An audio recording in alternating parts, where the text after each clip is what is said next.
Hey guys, welcome to my channel. I hope you're all doing very well. So yes, I just saw Thunder Force. Let's talk about it. So you guys already know that I can talk a lot. Like when the mood strikes me, I can just jabber all day, all night, okay? But for this one, we're going to keep things short and snappy, and I'm actually going to be quite off the cuff about this one. I don't really have lots of notes on this film because why would I? So yeah, I'm just going to share my thoughts, and then hopefully you guys will let me know what your thoughts are down in the comments below. As per usual, subscribe to my channel if you haven't already, and be sure to hit that notification bell so that you can be told when I upload next.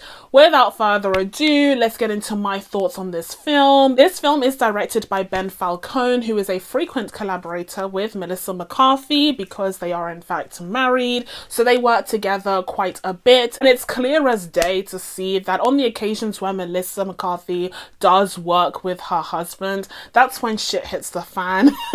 That's when things go wrong, okay? Those are some of her worst projects, the projects that he has been involved in. So I don't know why she keeps doing it. Maybe they just have a fun time together as husband and wife, just making films and being creative. But that to me is absolutely absurd. The fact that Hollywood would continue to give them multi-million-dollar budgets to push out mediocrity or even just terrible, horrible films is just mind-boggling to me. The fact that Hollywood would continue to hand over millions of dollars to Ben Falcone and encourage him to pick up a pen and create a film that people are expected to watch is mind-boggling to me. Ben Falcone is the epitome of white male mediocrity in Hollywood, and he keeps being rewarded for his mediocrity, and that's what boggles the mind. It makes no sense that Netflix would approach him with money, with currency that can be used on this planet in order to make a film with his wife, knowing his track record. That makes literally no goddamn sense. And the fact that his wife continues to collaborate with him, it just boggles my mind too. I mean, Melissa, you're so talented. You're so talented. She's one of the funniest women to be discovered in the last decade. The fact that she's like ruining her reputation with every film that she makes with her substandard husband.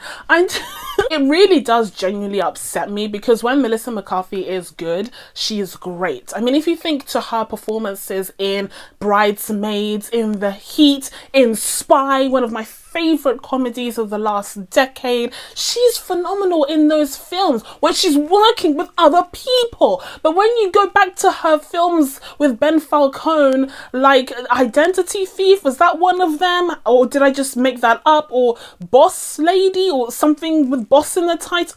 Dead. Just dead films, dead, forgettable, horrible, cliched films that add nothing to the landscape of comedy films in the last 10 years. I don't know why she keeps doing it to herself, to her career, to her reputation. And then you have the fact that she's roped in Octavia Spencer in this. Academy Award winning Octavia Spencer. I'm so upset. I'm so genuinely upset at the level of wasted talent that is associated with this film. We even have Jason Bateman. What is Jason Bateman doing in this film? It makes no goddamn sense. Like, Ben Falcone must have these people under some like devilish contract or something. Like, I understand that he's married to Melissa McCarthy somehow, but when it comes to the other cast members, like what happened? This is giving me Cats vibes, okay? Remember Cats, 2019's Cats? That's what this is giving me. It makes no sense that Ben Falcone would be able to rope in Octavia Spencer and Jason Bateman. That makes no sense to me. Is Hollywood really, really that tough? Is it really that bad? And honestly, it's not even just the actors themselves and the talent that are involved in this film that is wasted. It's also the concept. The idea that you would introduce a Melissa McCarthy style comedy comedy into the superhero genre that is dominating the film industry at the moment is actually really genius. And we've seen examples of Melissa McCarthy in the past take on other genres with her comedic spin on it, like The Heat, which explored, you know, the buddy cop genre, and of course Spy, where we saw her take on a kind of James Bond style spy thriller film. I really enjoyed that film. I feel like it was an excellent idea to kind of plop her in the middle of these subgenres. And you'll notice that in both occasions, she wasn't working with Ben Falcone. She was in fact collaborating with another frequent collaborator of hers, Paul Feig, which leads me to question, why didn't someone approach Paul Feig with this idea, instead get his take on how he would insert Melissa McCarthy and Octavia Spencer into the superhero genre and make it infinitely better? Because truly his track record is far better than Ben Falcone's. Even though he does still have a couple of misses here and there, I do still think that I would have been so much more interested to see his take on a Melissa McCarthy style comedy film in the superhero genre, as opposed to the mess that we ended up getting, because there was nothing remarkable about this film. Plot wise, it was just so standard. I could predict what was going to happen from the second that the film opened up. Basically, I just find it to be such a missed opportunity for what it could have been with this very same on-screen talent, but with a different director and a different writer on board. Who gave Ben Falcone a pen? He wrote this film. Oh, I will say though, as fond as my memories are of early 2000s Melissa McCarthy, I do think at this point her shtick has become quite stale and quite old. She also really needs to reinvigorate her kind of acting style, her comedic style, in order to meet up with the world that we're living in today. I mean, these days it's so hard to be a comedy actor or actress because there are so many incredibly funny people out there. We're no longer just looking towards actors and actresses to get a laugh. Like, now you're competing against influencers, you're competing against online personalities on Instagram, on YouTube, on TikTok. Like, there are TikToks that are just absolutely hilarious. And so you really do have to step up your game when you're a kind of mainstream comedian, because you are up against so much more competition nowadays. There really is a lot more competition that these actors and actresses and comedians overall are facing. And so this whole tired shtick of Melissa kind of leaning on these fat jokes and leaning on this, you know, physical comedy that is wholly based on her being plus size is really boring. It's really tiring. I'm over it. I've often said on this channel that society has progressed past the need for fat jokes, and I mean that with my whole heart. So yeah, I'm gonna need her to spice things up a little bit, because she too is starting to feel quite tired and stale. And I'm hoping that in another project that doesn't feature her husband on any of the credits, she will be able to shine in the way that reflects her potential that we saw at the beginning of her film career. In terms of Octavia Spencer, she was kind of the straight-laced one of the duo. You know, there's always a straight man to a comedy duo, someone that the crazy quirky one can kind of bounce off of. That's kind of what makes it fun and funny. And I would say that overall Octavia Spencer did a good job in that role, but again, she wasn't given great material to work with. The script isn't incredible, so even an Oscar-winning actress can't really, you know, make gold out of shit.